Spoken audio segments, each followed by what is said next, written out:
Audiolivro com organização de Cristiane Batista para disseminação do conhecimento. Inscreva-se, grata. Sigmund Freud. Comunicação de um caso de paranoia que contradiz a teoria psicanalítica. 1915. Há alguns anos, um conhecido advogado solicitou minha opinião sobre um caso cuja apreciação lhe parecia problemática. Uma jovem dama se dirigirá a ele, em busca de auxílio contra as perseguições de um homem que a induzirá a um relacionamento amoroso. Ela afirmou que esse homem abusara de sua docilidade, fazendo espectadores ou cautos tirarem fotografias de seus encontros íntimos, e tinha o poder, então, de difamá-la com a exibição dessas imagens e obrigá-la a abandonar o emprego. Seu conselheiro legal era experiente o bastante para perceber o traço doentio dessa acusação, mas achou que, havendo tantas coisas na vida que podemos julgar incríveis, seria útil ouvir a opinião de um psiquiatra sobre a questão. Prometeu visitar-me acompanhado da queixosa, em outra ocasião. Antes de prosseguir com meu relato, devo confessar que mudei, a ponto de torná-lo irreconhecível, o ambiente do caso a ser investigado, mas nada além disso. Considero um abuso, aliás, distorcer os traços de uma história clínica, ainda que seja pelos melhores motivos, pois é impossível sabermos qual aspecto do caso um leitor de juízo independente ressaltará, havendo o risco de induzi-lo a erros. A paciente, que logo depois conheci, era uma moça de 30 anos, excepcionalmente bonita e graciosa.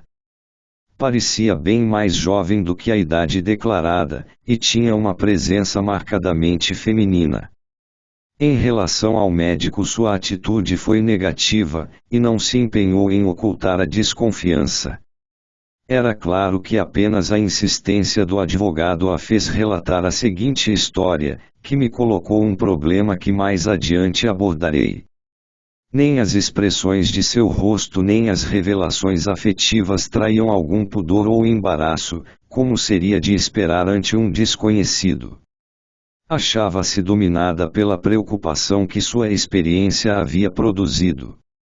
Havia anos era funcionária de uma grande firma, na qual possuía um cargo de responsabilidade, com satisfação própria e de seus superiores. Nunca havia procurado relações amorosas com homens, vivia sossegadamente com a mãe idosa, da qual era o único arrimo. Não tinha irmãos, e o pai havia morrido muitos anos antes. Ultimamente, um empregado do mesmo escritório se aproximara dela, um homem cultivado e encantador, ao qual ela também não pôde recusar sua simpatia. Circunstâncias externas tornavam impossível o matrimônio, mas o homem não se dispunha absolutamente a desistir da relação por causa disso. Ele argumentou que era absurdo, devido a convenções sociais, renunciar a tudo o que ambos desejavam, a que tinham pleno direito e que contribuía, mais que qualquer outra coisa, para o enriquecimento da vida. Como ele prometeu não expô-la a nenhum perigo, ela concordou afinal em visitá-lo na sua morada de solteiro, durante o dia. Lá houve beijos e abraços, eles deitaram-se um ao lado do outro, ele admirou-lhe a beleza parcialmente desnudada. No meio desse idílio, ela se assustou repentinamente com um barulho, uma espécie de batida ou clique. Veio do lado da escrivaninha, que ficava perpendicular à janela. O espaço entre a janela e essa mesa era tomado parcialmente por uma pesada cortina. Ela contou que de imediato perguntara ao amigo sobre esse barulho, ouvindo como resposta que provavelmente vinha do pequeno relógio que ficava sobre a mesa. Tomarei a liberdade de fazer um comentário, mais adiante, acerca dessa parte do relato. Quando deixou o prédio, deu com dois homens na escada, que, ao vê-la, sussurraram algo entre si. Um desses dois desconhecidos carregava um objeto embrulhado, algo como uma caixa. Esse episódio ocupou seus pensamentos. No caminho de casa, fez a seguinte concatenação de ideias: a caixa podia muito bem ser um aparelho fotográfico, e o homem que a levava, um fotógrafo, que enquanto ela estava no quarto ficara escondido atrás da cortina, e o ruído que ela escutara, o clique do disparador da máquina, depois que o homem obtivera a situação comprometedora que desejava registrar. A partir desse momento, nada pôde acabar com as suspeitas que nutria em relação ao amado. Instava com ele, oralmente e por escrito, para que lhe desse explicações e a tranquilizasse, e recriminava-o, mas era indiferente às asseverações que dele partiam, a respeito da sinceridade dos seus sentimentos e da falta de fundamento daquela desconfiança. Enfim, ela procurou o advogado, narrou-lhe o acontecido e passou-lhe as cartas que o suspeito lhe enviara sobre o tema. Pude ver algumas dessas cartas depois, fizeram-me uma ótima impressão. Seu principal teor era o lamento de que uma tão bela e carinhosa relação fosse destruída por tal ideia infeliz e doentia. Não requer justificação, creio, o fato de o meu julgamento haver sido o mesmo do acusado. Mas o caso teve, para mim, um interesse diverso daquele puramente diagnóstico. Afirmava-se, na literatura psicanalítica, que o paranoico luta contra uma intensificação de suas tendências homossexuais, algo que remete, no fundo, a uma escolha narcísica de objeto. Sustentava-se também que o perseguidor, no fundo, é alguém que o indivíduo ama ou amou. Da junção dessas duas teses resulta que o perseguidor tem de ser do mesmo sexo que o perseguido. É certo que não vimos como universalmente válida e sem exceções a proposição de que a homossexualidade condiciona a paranoia, mas isso apenas porque nossas observações não eram suficientemente numerosas. Por outro lado, ela era uma dessas proposições que, devido a certas considerações, são significativas apenas quando podem reivindicar universalidade. Na literatura psiquiátrica não faltavam, sem dúvida, casos em que o doente se acreditava perseguido por parentes do outro sexo, mas ler esses casos não produzia a mesma impressão que ter um deles diante de si. O que eu e meus amigos pudéramos observar e analisar havia facilmente confirmado a relação da paranoia com a homossexualidade. E esse caso depunha resolutamente contra isso. A garota parecia rejeitar o amor a um homem, transformando o amado diretamente em perseguidor. Não havia traço da influência de uma mulher, de revolta contra um vínculo homossexual. Ante esse estado de coisas, o mais simples era renunciar à validez geral da teoria de que a mania de perseguição depende da homossexualidade, e a tudo o mais que a ela se relacionava. Era preciso abandonar essa percepção, se não quiséssemos, levados por essa decepção de nossas expectativas, assumir a posição do advogado e, como ele, admitir uma vivência corretamente interpretada, em vez de uma combinação paranoica asterisco, mas eu divisei uma outra saída, que permitia protelar a decisão. Lembrei-me de que frequentemente nos viramos na situação de julgar erradamente um doente psíquico, porque não nos havíamos ocupado dele o suficiente, chegando a conhecê-lo muito pouco. Declarei então que não podia formular um juízo no momento, e lhe pedi que me visitasse novamente, a fim de me narrar a história de maneira mais circunstanciada, com todos os pormenores secundários talvez omitidos então. Com o auxílio do advogado, obtive a concordância da relutante paciente. Ele também me ajudou de outra forma, ao dizer que sua presença seria desnecessária na segunda entrevista. O segundo relato da paciente não invalidou o primeiro, mas fez-lhe acréscimos de tal monta que todas as dúvidas e dificuldades desaparecerão. Antes de tudo, ela não visitara o jovem homem apenas uma vez, e sim duas. No segundo encontro é que foi incomodada pelo ruído que veio a lhe provocar suspeitas. O primeiro ela havia omitido ou ocultado, em sua primeira comunicação, porque não lhe parecera significativo. Nele não ocorreu nada digno de nota, mas no dia seguinte, sim. O departamento da grande firma onde ela trabalhava era dirigido por uma senhora de idade, que ela descreveu com estas palavras: "Ela tem os cabelos brancos como minha mãe." Essa senhora costumava tratá-la carinhosamente, às vezes até com gracejos, e ela se considerava sua favorita. No dia após a primeira visita ao jovem funcionário, ele apareceu para informar a senhora sobre algo ligado ao serviço, e, enquanto falava com ela em voz baixa, surgiu na garota a certeza de que ele lhe contava sobre a aventura do dia anterior, de que tinha até mesmo um relacionamento antigo com a chefe, que ela não havia percebido até então. A senhora maternal e de cabelos brancos soube de tudo naquele momento, ela acreditou, e no decorrer do dia pôde reforçar a suspeita, com base na conduta e em várias manifestações da senhora. Logo aproveitou uma oportunidade para exigir, do amado, explicações sobre aquela traição. Naturalmente, ele protestou de forma enérgica contra o que chamou de imputação absurda, e conseguiu, de fato, livrá-la da ideia delirante naquela vez, de modo que por algum tempo, algumas semanas, creio, ela recuperou a confiança e tornou a visitá-lo em seu apartamento. O restante já sabemos do primeiro relato. As novas informações eliminam a dúvida quanto à natureza patológica das suspeitas, em primeiro lugar.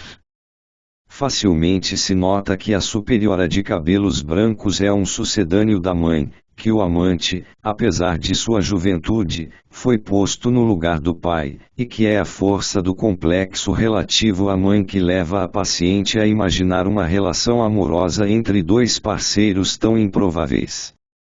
Com isso vai embora também a aparente contradição em relação à expectativa, alimentada pela teoria psicanalítica, de que um vínculo homossexual forte seria a precondição para o desenvolvimento de uma mania de perseguição.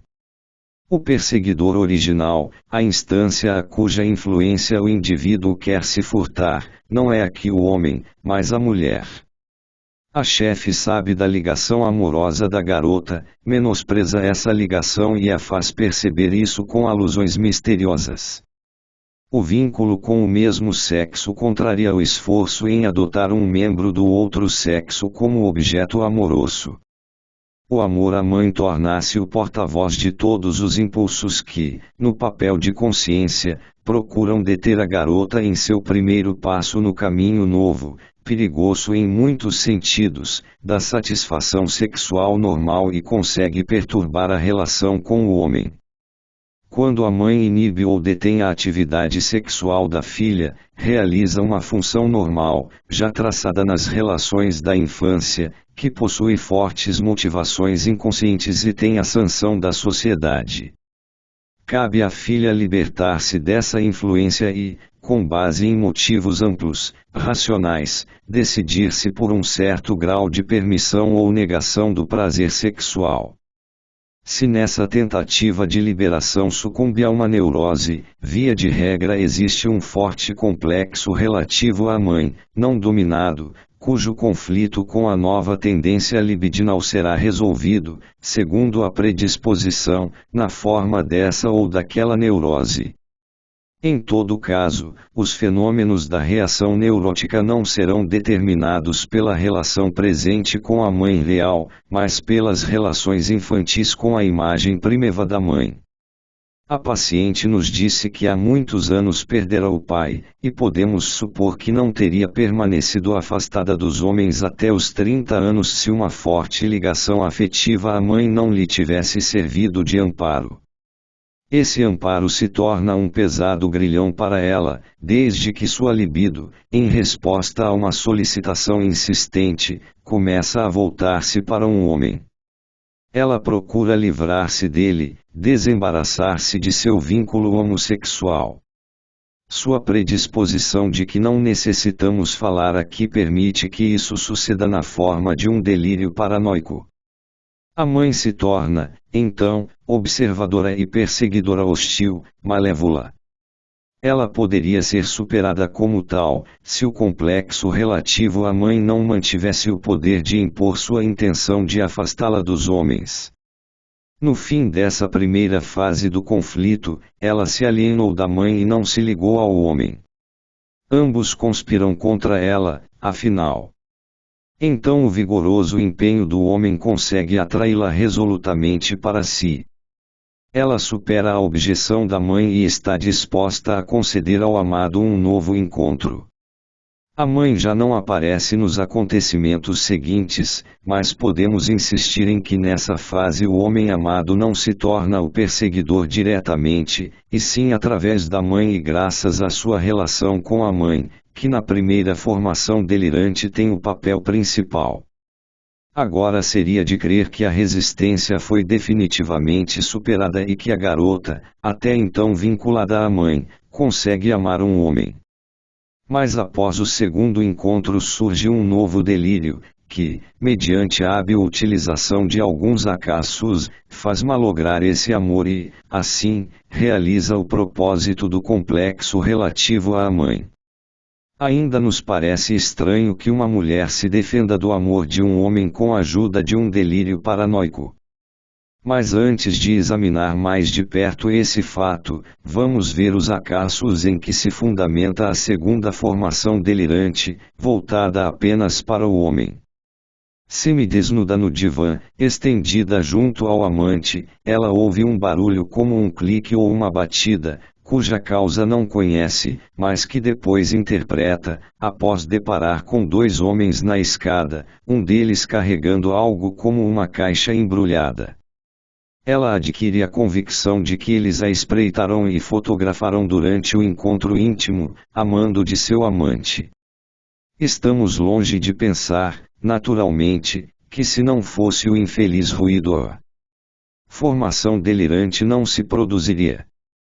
Reconhecemos por trás desses acassos, isto sim, algo necessário, que teria de se impor obsessivamente, tal como a hipótese de uma relação amorosa entre o amante e a mulher idosa, eleita para sucedâneo da mãe. A observação do ato sexual dos pais é um elemento que falta raramente no repertório das fantasias inconscientes que, mediante a análise, podem ser encontradas em todos os neuróticos, provavelmente em todas as pessoas. Chamo essas fantasias, as da observação do comércio amoroso dos pais, da sedução, da castração e outros, de fantasias primárias, e em outro lugar investigarei sua origem e sua relação com a experiência individual. De modo que o ruído casual funciona apenas como provocação que desencadeia a fantasia típica de espreitar a intimidade dos pais, parte do complexo a eles relativo. Sim, é discutível que possamos denominá-lo casual. Segundo a observação que me fez Otto Turek, é antes parte necessária da fantasia de espreitar, e reproduz ou o ruído que denuncia a relação dos genitores ou também aquele pelo qual a criança que escuta receia denunciar-se. Mas logo vemos em que terreno nos achamos. O amante é ainda o pai, e o lugar da mãe é tomado por ela mesma. Então a escuta deve ser atribuída a uma pessoa desconhecida. Torna-se claro, para nós, de que maneira ela se libertou da dependência homossexual da mãe. Com uma pequena regressão, em vez de tomar a mãe como objeto amoroso, identificou-se com ela, tornou-se ela própria a mãe. A possibilidade dessa regressão aponta para a origem narcísica de sua escolha homossexual de objeto e, assim, para a predisposição ao adoecimento paranoico nela existente. É possível esboçar um raciocínio que leva ao mesmo resultado que essa identificação: se minha mãe faz isso, também posso, tenho o mesmo direito que minha mãe. Pode-se dar um passo adiante na eliminação das casualidades, sem exigir que o leitor nisso nos acompanhe, pois a ausência de uma investigação analítica aprofundada torna impossível, neste caso, ir além de uma certa probabilidade. A doente afirmou, em nossa primeira conversa, que ela havia perguntado imediatamente sobre a causa do ruído, obtendo a resposta de que provavelmente vinha do pequeno relógio sobre a mesa. Tomarei a liberdade de explicar essa comunicação como um equívoco da memória. Parece-me bem mais plausível que primeiramente ela não tivesse qualquer reação ao ruído, e que apenas depois do encontro com os dois homens na escada ele lhe parecesse significativo. O amante talvez não tenha ouvido o barulho, e fez a tentativa de explicação envolvendo o relógio depois, quando assediado pela suspeita da garota. Não sei o que você pode ter ouvido, talvez o relógio, que às vezes faz um ruído. Essa utilização a posteriori de impressões e esse deslocamento das recordações são frequentes na paranoia e dela característicos. Mas, como nunca falei com o jovem nem pude prosseguir a análise da moça, não há como provar minha suposição. Eu poderia ousar ir mais adiante na análise das supostas casualidades. Não creio que o relógio tenha batido, ou que tenha havido algum ruído. A situação em que ela estava justificava uma sensação de batimento ou palpitação no clitóris. Foi isso, então, que ela projetou para fora, a posteriori, como percepção de um outro objeto. Algo bastante similar é possível no sonho. Uma de minhas pacientes histéricas relatou, certa vez, um breve sonho que a fazia despertar, com o qual nenhuma associação se produzia. Ele era o seguinte: houve uma batida na porta, e ela acordou. Ninguém havia batido na porta, mas nas noites anteriores ela havia despertado com penosas sensações de poluição, e então quis acordar tão logo sentiu os primeiros sinais de excitação genital. Havia batido asterisco no clitóris. Eu gostaria de colocar, em nossa paranoica, essa mesma projeção no lugar do ruído ocasional.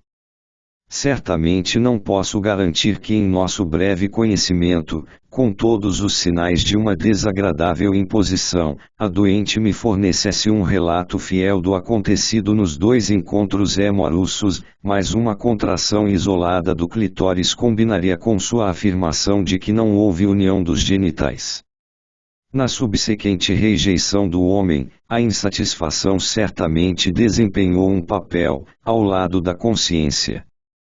Voltemos agora ao fato singular de a paciente se defender do amor ao homem com a ajuda de um delírio paranoico. A história do desenvolvimento desse delírio fornece a chave para a sua compreensão.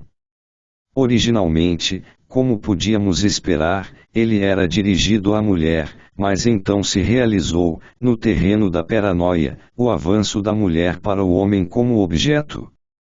Um tal avanço não é comum na paranoia, via de regra vemos que o perseguido permanece fixado nas mesmas pessoas, ou seja, no mesmo sexo sobre o qual recai a sua escolha amorosa antes da transformação paranoica. Mas a enfermidade neurótica não o exclui, nossa observação pode ser exemplar para muitas outras. Existem, fora da paranoia, muitos processos semelhantes que até hoje não foram considerados sob essa perspectiva, entre eles alguns bastante conhecidos. Por exemplo, os assim chamados neurastênicos são impedidos, por sua ligação inconsciente a objetos amorosos incestuosos, de tomar outra mulher como objeto, e sua atividade sexual é limitada à fantasia. Mas no terreno da fantasia ele realiza o avanço que lhe foi negado e pode substituir mãe e irmã por outros objetos. Como nestes está ausente a objeção da censura, a escolha dessas pessoas substitutas torna-se consciente para ele em suas fantasias. Os fenômenos de um avanço tentado a partir de novo terreno, em geral conquistado regressivamente, colocam-se ao lado dos esforços, empreendidos em várias neuroses, de readquirir uma posição da libido que já se teve, mas foi perdida. É difícil separar conceitualmente essas duas séries de fenômenos. Inclinamo-nos demais a pensar que o conflito subjacente à neurose termina com a formação do sintoma. Na verdade, a luta prossegue variadamente após a formação do sintoma. De ambos os lados surgem novos componentes instintuais que a continuam. O próprio sintoma torna-se objeto dessa luta, impulsos que buscam afirmá-lo medem-se com outros, empenhados em removê-lo e restabelecer o estado anterior. Com frequência buscam-se meios de tirar o valor do sintoma, tratando de reconquistar por outros acessos o que foi perdido e que o sintoma recusa. Tal situação lança alguma luz sobre uma colocação de C.G. Jung, segundo a qual uma peculiar inércia psíquica, que se opõe à mudança e ao avanço, é a precondição básica da neurose. De fato, essa inércia é muito peculiar, não é geral, mas altamente especializada, mesmo em seu âmbito não governa sozinha, mas luta com tendências ao avanço e à restauração, que ainda após a formação de sintomas da neurose não descansam. Investigando-se o ponto de partida dessa inércia especial, ela se revela como a manifestação de laços, há muito ocorridos e dificilmente desatáveis, de instintos com impressões e os objetos nelas presentes, laços que detiveram a evolução desses componentes instintuais. Ou, dito de outro modo, essa inércia psíquica especializada é apenas uma expressão diferente, dificilmente melhor, para aquilo que na psicanálise estamos habituados a chamar de fixação.